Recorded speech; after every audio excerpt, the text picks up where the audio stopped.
ये कहानी है एक ऐसे व्यक्ति की जिसने 27 साल जेल में बिताए, फिर भी बदले की भावना नहीं रखी, जिसने नस्लीय भेदभाव के खिलाफ अकेले खड़े होकर पूरी दुनिया को इंसानियत, सहिष्णुता और माइंडसेट की ताकत से जीतने का सबक दिया।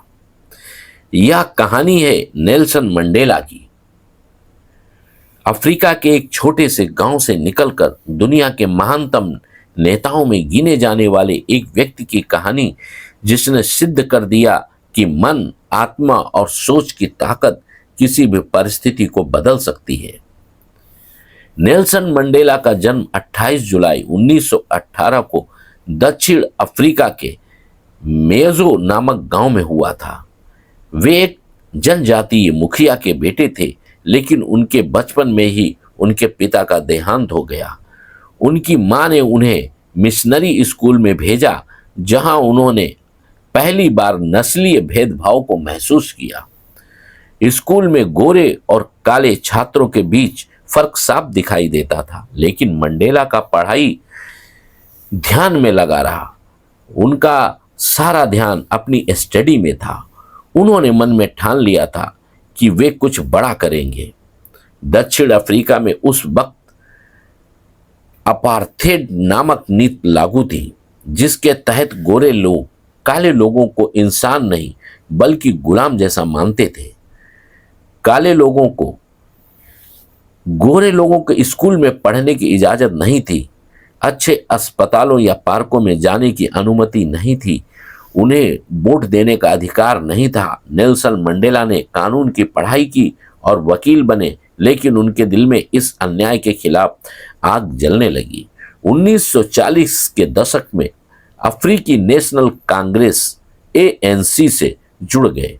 उन्होंने अहिंसात्मक आंदोलनों से शुरुआत की। उनके नेतृत्व में हजारों लोग सड़कों पर उतरे, धरने दिए, कानूनों की अवहेलना की, लेकिन सरकार ने आंदोलनकारियों पर दमन करना शुरू कर दिया। मंडेला कई बार जेल गए, लेकिन रुके नहीं। 1962 में उन्हें राजद्रोह के आरोप में गिरफ्तार कर लिया गया। उन्हें उम्र कैद की सजा सुनाई गई और रावेन आइलैंड जेल में भेजा गया। यहीं से शुरू होती है उनकी माइंडसेट और आत्मा की सबसे कठिन परीक्षा। एक छोटी सी कोठरी जिसमें ना बिस्तर ना रोशनी, उसमें बंद कर दिया गया। सुबह 5 बजे उठकर पत्थर तोड़ने का काम दिया गया। सख्त पहरा, सीमित भोजन, सालों तक उन्हें अपने परिवार से मिलने नहीं दिया गया। लेकिन क्या उन्होंने हार मानी? नहीं। नेल्सन मंडेला ने इन 27 सालों को माइंड ट्रेनिंग ग्राउंड की तरह देखा। उन्होंने कहा, मुझे कैद किया जा सकता है, लेकिन मेरे विचार, मेरी आत्मा, मेरी इच्छा को कोई बंदी नहीं बना सकता। उन्होंने जेल में किताबें पढ़ी, ध्यान किया, खुद को मानसिक रूप से प्रस्तुत किया। वहां के कैदियों को उन्होंने पढ़ाना शुरू किया। जेल का एक कोना यूनिवर्सिटी ऑफ रॉवेन आइलैंड बन गया। यहां से निकलते वक्त वे केवल एक कैदी नहीं, एक शिक्षक, एक विचारक और एक भावी राष्ट्र नायक बन चुके थे। जब 1990 में उन्हें जेल से रिहा किया गया, तो पूरी दुनिया उनके स्वागत में खड़ी थी, लेकिन सबके मन में एक ही सवाल था, क्या नेल्सन मंडेला बदला लेंगे? इतने सालों तक अन्याय सहने के बाद भी उन्होंने कहा, मैं माफ करता हूं, क्योंकि माफी इंसान को बड़ा बनाती है। अगर मैं क्रोध और नफरत साथ लेकर जेल से बाहर आता, तो मैं अब भी कैदी होता। यही था उनके माइंडसेट का कमाल, जो उन्हें आत्मा से अमीर बनाता है। 1994 में दक्षिण अफ्रीका में पहली बार नस्लीय भेदभाव रहित चुनाव हुए और नेल्सन मंडेला बन गए देश के पहले अश्वेत राष्ट्रपति। उन्होंने कहा, अब हमारा उद्देश्य नफरत नहीं बल्कि मेलजोल है। यह देश सभी का है, ना कि केवल गोरों या कालों का। उन्होंने एक सच्चे राष्ट्रपिता की तरह कार्य किया, शांति की स्थापना की, नए संविधान की नींव रखी, गरीबों और वंचितों को बराबरी दिखाई। 1995 में एक रोचक घटना घटी। रग्बी विश्व कप दक्षिण अफ्रीका में हो रहा था। यह खेल गोरे लोगों का माना जाता था, लेकिन मंडेला ने इसे एकता का प्रतीक बना दिया।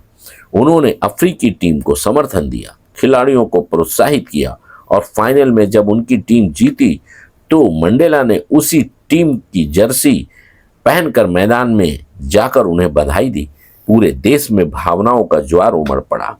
उनका यह कदम बताता है कि किसी भी मतभेद को माइंडसेट और आत्मा की उदारता से जोड़ा जा सकता है। अंतर्राष्ट्रीय सम्मान, उन्हें 100 से अधिक पुरस्कार मिले, जिनमें नोबेल शांति पुरस्कार 1993 में सबसे प्रतिष्ठित है। 2009 में संयुक्त राष्ट्र ने 18 जुलाई को नेल्सन मंडेला इंटरनेशनल डे घोषित किया। नेल्सन मंडेला के विचार जो माइंडसेट बदल देते हैं।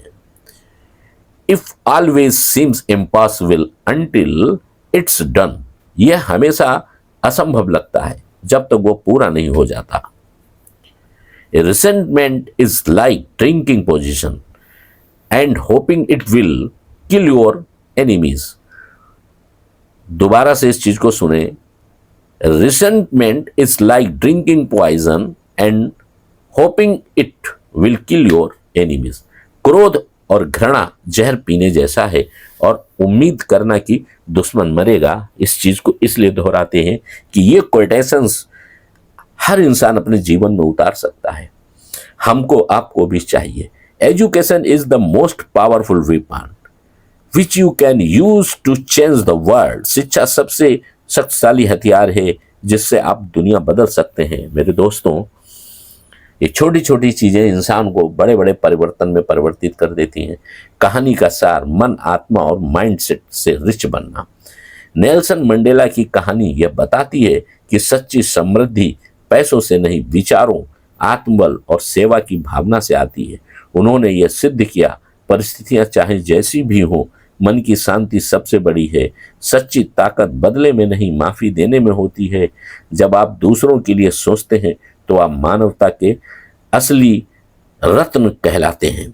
आखिरी शब्द, नेल्सन मंडेला कोई चमत्कार नहीं थे, वे एक साधारण इंसान थे जिनके पास असाधारण माइंडसेट था।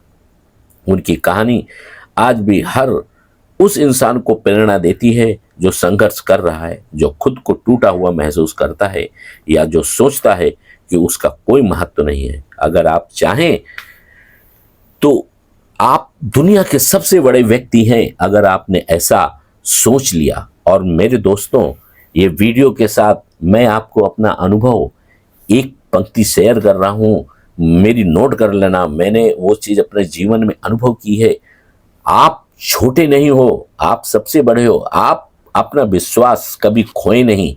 आप कोई भी चीज़ है तो उसको करने की कोशिश करें। देखिए धीरे धीरे आप में कैसा परिवर्तन होता है और आप एक दिन खुद पे गौरवान्वित महसूस करेंगे।